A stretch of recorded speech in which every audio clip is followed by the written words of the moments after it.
अपने जीवन में किसी न किसी को अम्बेडकरवादी बनाएंगी। यहाँ जितने उपासक का संकल्प लेकर के चले जाएं कि आप भी अपने जीवन में किसी न किसी को अम्बेडकरवादी बनाएंगे। और हम भिक्षुओं ने जो संकल्प लिया हुआ है कि हम लोग बाबा साहब डॉक्टर अम्बेडकर के सपनों का भारत बनाएंगे। और मैं आपको एक बात और बोलना चाहता हूं। डॉक्टर बाबा साहब अम्बेडकर ने कहा है 21वीं सदी पौधों की सदी होगी। और बाबा साहब डॉक्टर अम्बेडकर बोधिसत्व हैं। बोधिसत्व किसी बात को बहुत गंभीरता से कहते हैं। बोधिसत्व किसी बात को हवाई में नहीं कहते हैं। और बाबा साहब डॉक्टर अम्बेडकर ने अपने जीवन में कोई ऐसा बात नहीं कहा जो पूरा नहीं हुआ हो।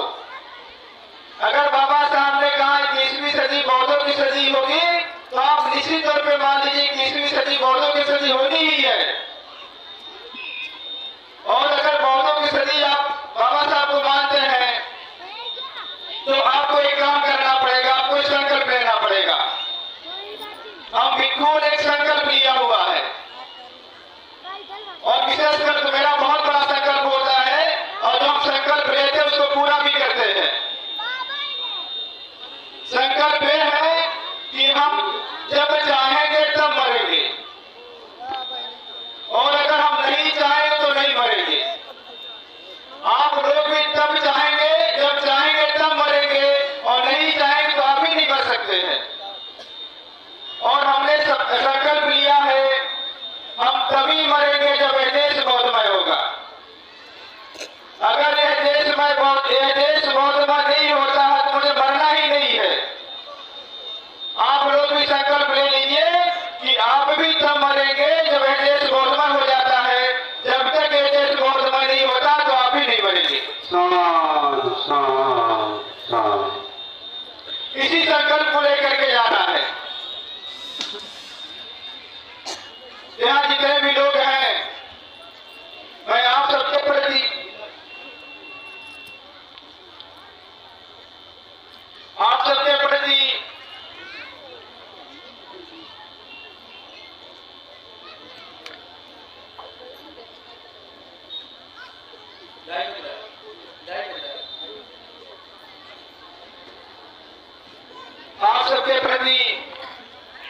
आभार ज्ञापित करने के पहले हमारे बच्चे लोग के कह रहे कहानी सुनाने के लिए, तो मैं कहानी बता करके आपके विषय में जाऊंगा। एक कहानी है, कहानी बहुत अच्छी है। कहानी एक जंगल की चिड़िया की है। उपासक पास का एक जंगल है। जंगल बहुत पुराना था, हजारों साल पुराना जंगल था। और जंगल में हजारों साल से बहुत तरह के पशु पक्षी रहते थे। हर किसी के जीवन में सुख दुख आता रहता है और एक बार उस जंगल के जीवन में भी दुख आ गया। दुख कैसे आया कि जंगल में किन्हीं कारणों से आग लग गई। जब जंगल में आग लगी, जंगल जलना शुरू किया तो जंगल के सारे पशु पक्षी जो हजारों सालों से उसमें रह रहे थे जंगल छोड़ करके भागने लगे। जंगल जल रहा है और जंगल के पशु पक्षी निकल करके भाग रहे हैं।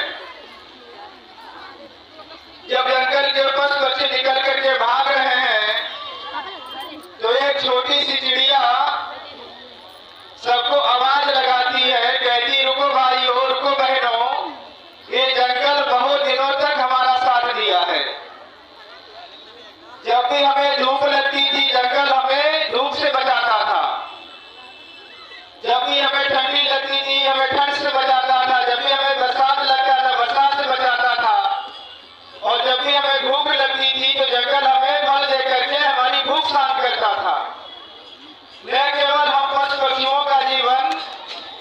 बल्कि मनुष्यों का जीवन भी इस जंगल से चलता रहा है।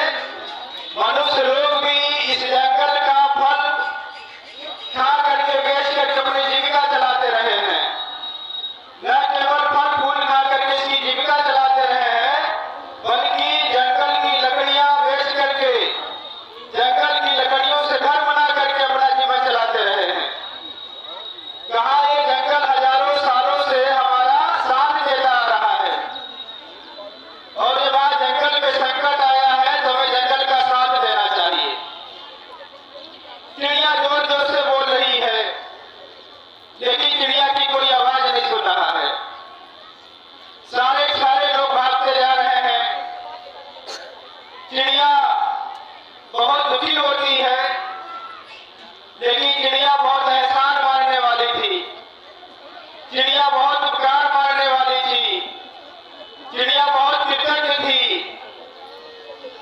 चिड़िया थोड़ी दूर पे नदी पे चली गई, अपने चोंच में पानी भर करके लाती है, जंगल पे डालने लगती है।